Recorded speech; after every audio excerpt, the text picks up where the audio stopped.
14-gallon Nano freshwater planted fish tank update for February. Here's what we got going on. So, my 5 Separa tetras, if I pronounce them correctly, are doing well.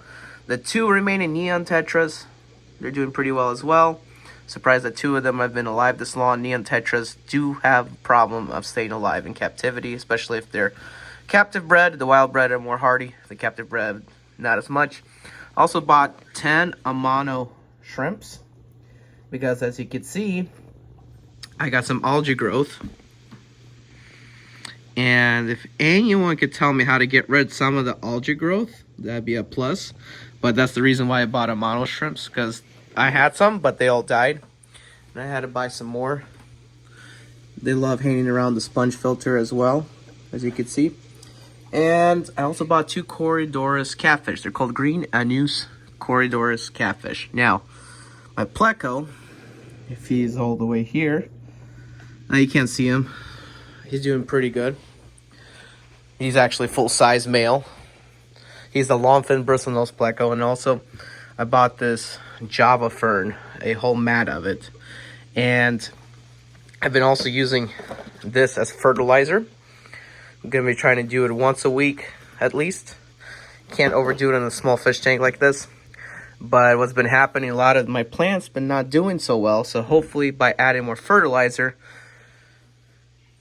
my Java moss and my water sprite and my root floaters are going to be not taking all the nutrients away from my other plants. As you can see, I got duckweed and some root floaters, green root floaters.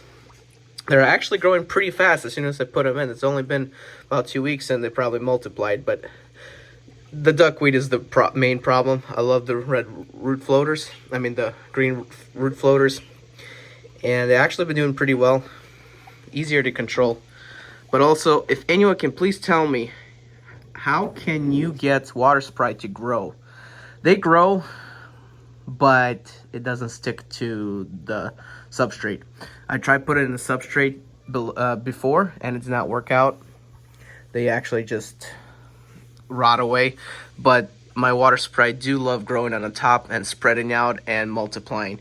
It's kind of weird. I used to have water sprite in the bigger fish tank that would not do that, but I don't know why I would do that now. Look at how the green root floater is on top over there. It looks pretty cool. My male beta actually hides in the plants up here. He loves being everywhere around plants and going on top as well. After his fin rot, he has never recovered. I always thought maybe it's the tetras that are fin nipping him, but honestly, he's been attacking the tetras back, and they haven't been really fin nipping him. He's been minding his own business in the plants. Like I said, after his fin rot incident, his fins are just simply not growing back anymore, and he's pretty old and beat up, but he's very hardy. Just watch what happens when I feed him. There he is coming out. He's eating the flake food. He used to be way better, but sadly, after his fin rot incident, he has never recovered. He's been like this ever since, but he's been minding his own business in the plant area and doing pretty good. And he eats every day. He's pretty healthy on that. He likes to pretend that he's dead, but he's not. I'm pretty sure just because he's old. But honestly, he would go up right where he's at, down there, into the plants, grab a gasp of air or hide, which is pretty interesting why he does that. Not sure 100% why. Found one of my catfish. I bought a pair of green anus Corydoras catfish and they're hiding in the plants, which is kind of weird. But I might buy 2 more because they do a lot better in schooling and schools instead of pairs.